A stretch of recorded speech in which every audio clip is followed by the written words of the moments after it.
Far-Flung Tin Can, we are bridging the gap between two diverse worlds, the Christian home and the mission field, through missions awareness, missions engagement, and worship in everything. We're traveling the world to the most remote places on the planet to find those who have laid down everything to say yes to God. And whoever said missions can't be fun? God is calling. Will you take the call?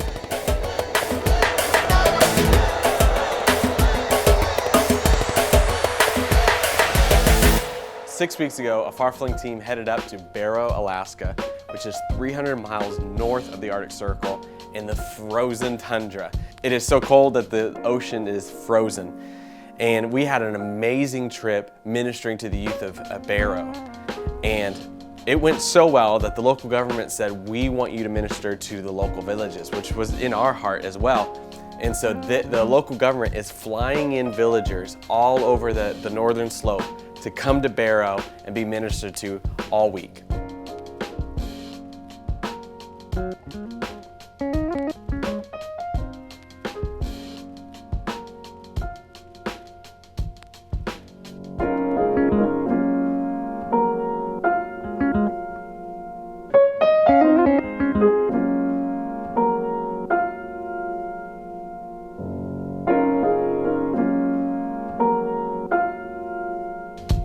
Barrow's interesting.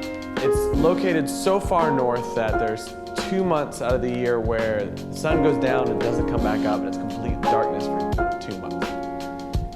Then the sun gradually comes up longer and longer and longer. The days get longer and longer. And on this second trip, we happen to come in the summer where there's 2 months of total daylight. The sun will not go down this entire time we were there. It will be broad daylight the entire week we're there. It is 2 a.m. back home. 2 a.m. It is 10 p.m. here. It's 10 p.m. Turn the light off. Don't ruin it though. Look, this is a lot of work. It's 10 p.m. And what I was just saying before the camera turned on was I am peak tired right now. Like, of all the moments in Far-Flung films where I have looked really, really tired, we have awakened from a night of sleeping on the surface of the earth. There's an update. It's Friday morning. Santa Maria, the volcano. This is matching all of those. I don't feel like physically drained. I am just exhausted. And the sun does not care. We're in Barrow, Alaska, and we are... I don't know what you want me to say.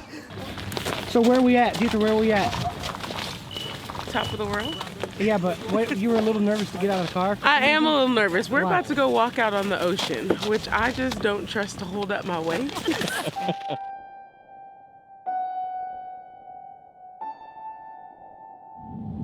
It's so desolate, in a sense. It makes you feel small. I don't know why.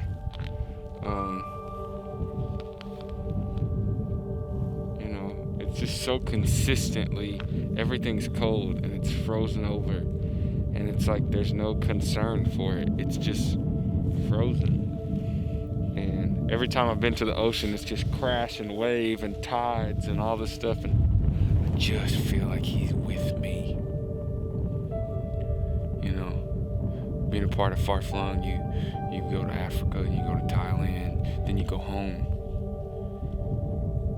And you go to the Arctic, and you go here, and then you go home. And sometimes it's at home. And like, you look up at home, you look up in your bedroom ceiling, and you pray prayers like, God, are you with me? That's the reality of it. God, are you with me? And like, you come places, and you see the hand of God, and you're like, oh, there's this awareness that, like, I'm with you all the time. Look, I'm here. Look how I'm in Thailand. Look how I'm in the Arctic. Look how I'm in Africa. And look how I'm with you. Like, I see you and I'm with you. I love that I get to hear him speak that in this place. He's with us. He's with these people here. The lady that told me tonight about, you know, they took their first whale. She took her first whale in. I'm thinking, like, God's with them. When they pulled that whale from the sea, God's with them. Now he has this nearness to us all. God feels so near in the moment right here. He's just so near. Like, I wish that could translate into the hearts of people that see a film, and you can feel like the nearness of the Lord. Like your world can be absolutely frozen over,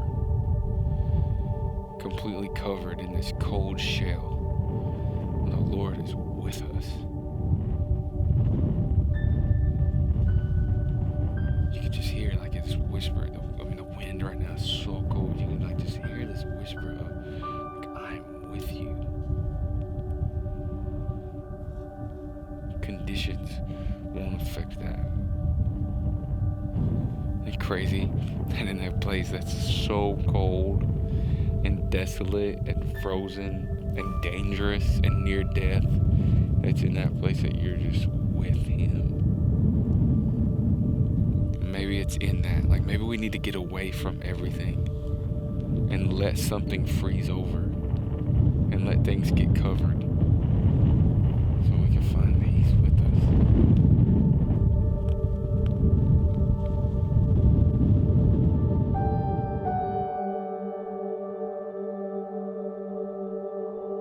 You know, coming up here, I heard about the harsh environment. I heard about the scenarios that these kids come from at home, whether it be both parents kind of having some rough times or just single parent homes, or even the kids themselves dabbling in some things that are just pretty harmful. It did impact me because I feel like I've come from somewhat of a similar situation, you know, and to be able to see how God has helped me through things, I felt like I had something to offer. I don't know. One thing that really impacted me was that first night when everyone was holding their cups out and they had their eyes closed. We flew 3,500 miles, okay? Wow. We flew 3,500 miles to be here with you. You know why we came? You know why we came? It's because God knew there were some people that were broken, like an empty cup. God knew that it was messed up. And you've been lied to, but God doesn't want you to believe the lie. He wants you to believe the truth. Tonight, God wants to say, hey, listen, I want to start telling you the truth. I want to start putting something good in your cup. You weren't meant to be empty. I want you to start putting something good in your cup. I don't want you to be empty. I want you to be filled. I don't want you to have all questions. I want to bring some answers. God wants something. And sometimes it felt like your cup got broken. You feel broken. And you feel like I'll never be the same. After what happened to me, I'll never be the same. I'll never be anything. The problem is that's a lie. I can't take the lie away. I can't take away what happened. What I can do is give you the truth. What I need you to do is hold out your cup. Now look at me. In a minute, I'm going to ask you to be the bravest person in the room. Okay? Hold your cup out. In a minute, I'm going to ask you to be the bravest person in the room.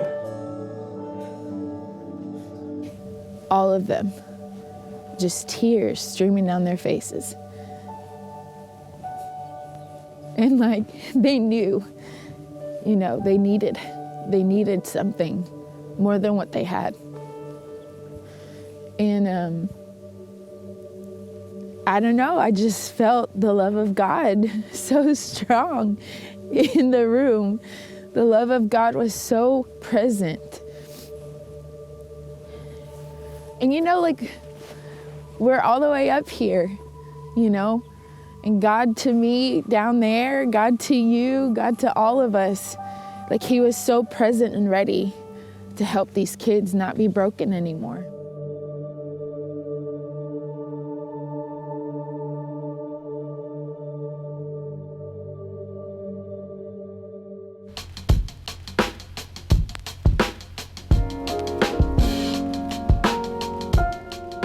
We were trying to get the whole team of people about 5 miles out into the nothingness. And one of the ways we were going to accomplish that is put 2 people on a snow machine and then 2 people in a sled connected by a rope, towed by that snow machine. And me and Brian got elected to be in the sled. We probably were going a little faster than we should have been. And the sled was rocking quite a bit. Now, Brian was in the back of the sled, so the rope is tied here. So he's just kind of bouncing like this, but the front of the sled is, getting whipped.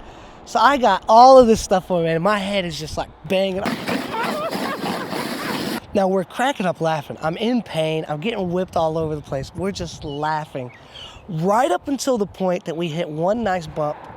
The sled comes off the ground. We know because you were like, silence. We hit, I fall further back in the sled towards Brian, and then before anything can happen, we hit something else, something happens, and I am catapulted into the air. Brian says that I actually flew over him. Now, I'm not the kind of guy that gets catapulted and thrown. I'm not like, it takes a lot of force to get me off the ground. And I was catapulted, so I'm sent out of this sled.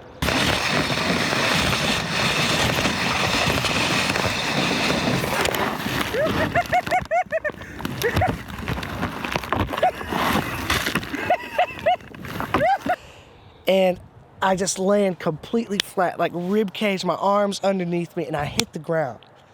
Well, at this point, I hear a lot of crunches and cracks and things happening in my body when I hit the ground.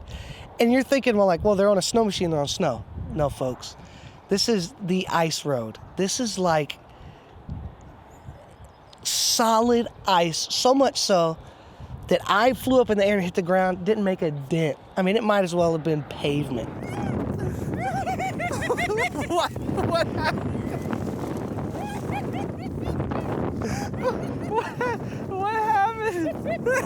Did it go backwards out of it? Well, while this is happening, I can't breathe because I just hit the ground, got the wind knocked out of me. Well, I have my coat zipped all the way up. I have on like a balaclava covering up my face.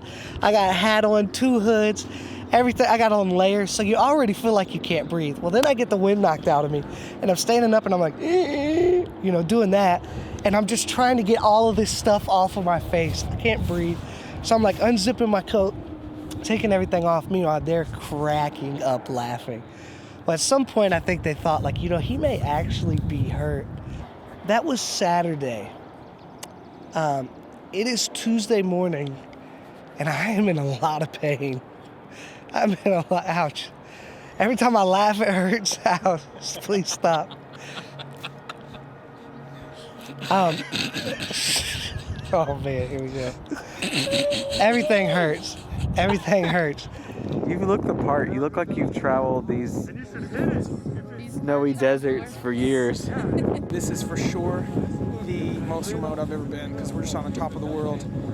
Just looking out at miles and miles of endless snowy land.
What are you eating?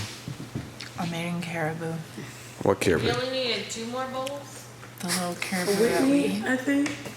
killed yesterday. That might be it. That was so painful. Whitney is Yeah, well, she was like, She was like, we killed it, and then we ate it. but how good is it? It's so good. Well, I guess kind of what we did was just really love on these kids. I don't know what they really go home to. What can you guys tell me about what life is like in your village? Cold. It's small. Small village. Small village? Small, yeah. How many people are in your village? Like 200, probably 250, yeah. 250 people. Can you tell me a little bit about your experience here this weekend?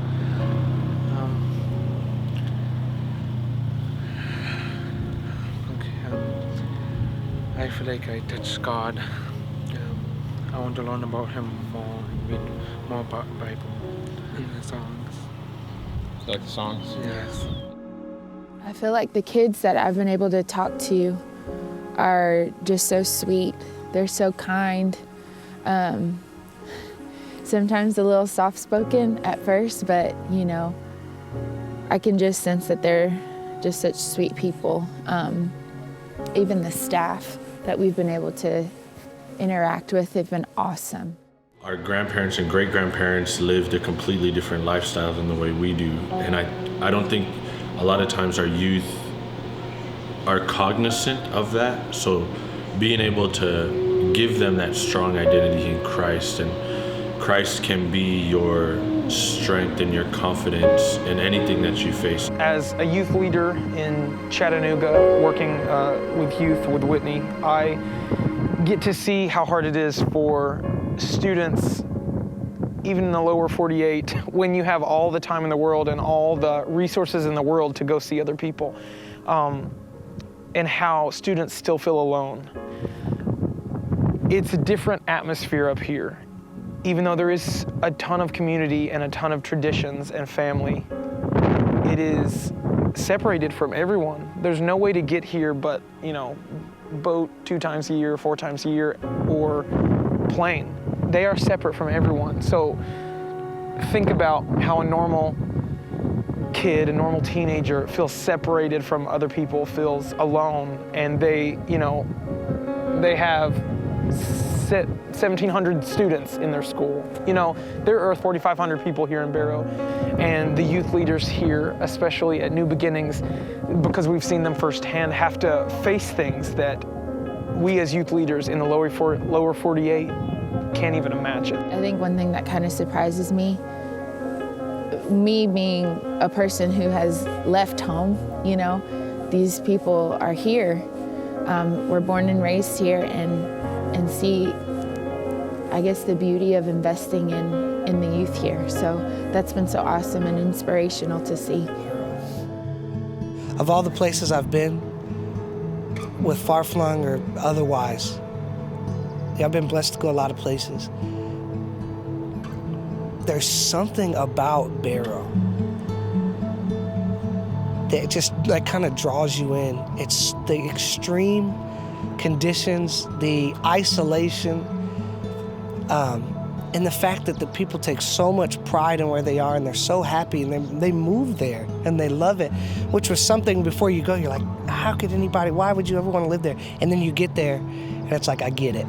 You can't put your finger on it. There's just something special about Barrow, Alaska, and the people there. And they've really got a special place in my heart. Man, I love Pastor David and his family. You know, the whole team just felt like we knew him for years. I think he fits in the culture of Far-Flung, meaning that Pastor David will go out of his way to reach those who need to be reached, that he will at all costs give up whatever his plans are, whatever his agenda is, whatever he's worked so hard to do. If he feels the Spirit leading one way, boom, that's where he's going to go. And I think that's what the same spirit, the same type of spirit that Pastor Dave has that allows him to fit so well with Far-Flung. You know, Far-Flung believes that every region, God will put someone there to spiritually govern. And Pastor David and Tina are just that couple. They're just revealing the light of God at the top of the world. I feel like I'm sitting next to some of the most awesome people right now. Thank you. Thank you so much. You guys are amazing. Thank you guys for bringing it. I just hardly can't put it in words what I feel. I feel very privileged to be here with all of you right now. You guys are very amazing and you're doing awesome work. Yes. Thank you so much.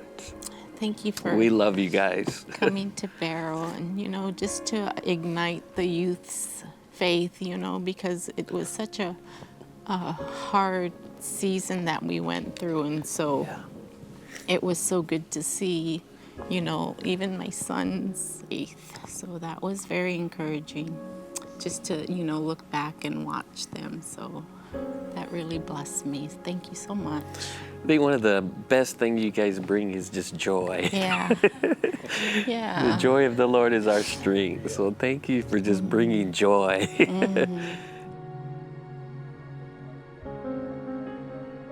There's an element of truth. Like, as a Christian, I know everybody everywhere needs God. As a team, we've been to Africa, South America.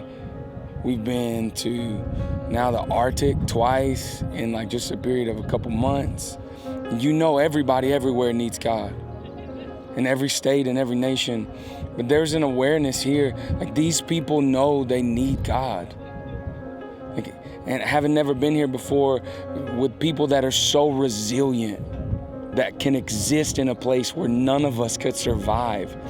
They still had this desperation that they needed God, and they knew they needed God. And the very first night, like, you never know how people are going to respond to a message of the Lord, or how they're going to receive like an invitation of prayer. But it's like there was this moment where everybody's head was bowed, and you couldn't really gauge the response of people and kids. And I was just like, okay, everybody who needs God, everybody who wants, that knows that they're broken or knows that they can't survive without Him and wants Him, just like on the count of 3, just make eye contact with me. It's just me and you, just make eye contact with me. And I was like, 1, 2, 3. And I was really blown away. Because I've been in some services where I knew people needed God, but they kept their head down. We've been to some places, there are nations where people know they need God and they keep their head down. And some people in a place that there's been times they've had to keep their head down and just like barrel through and just endure a winter.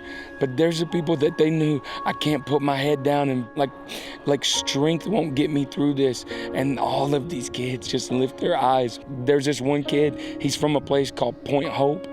And I heard him joking. He said, I'm from Point Hope because there it's pointless and it's hopeless. And that kid knows that it is. He's right. It's pointless and it's hopeless. Whether we're in D.C. or Tennessee or Africa, we're in a place that's pointless and hopeless without the Lord.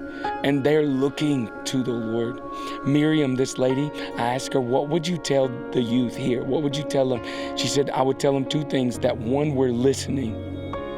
And they are, from the mayor to the pastor to the guy that's just walking down the street that knows Jesus. They're listening to these kids, and that's powerful. That's something we should learn from Barrow. We have to listen. And the other thing she said that was just like so prophetic, just so powerful, she said it's in our DNA to survive.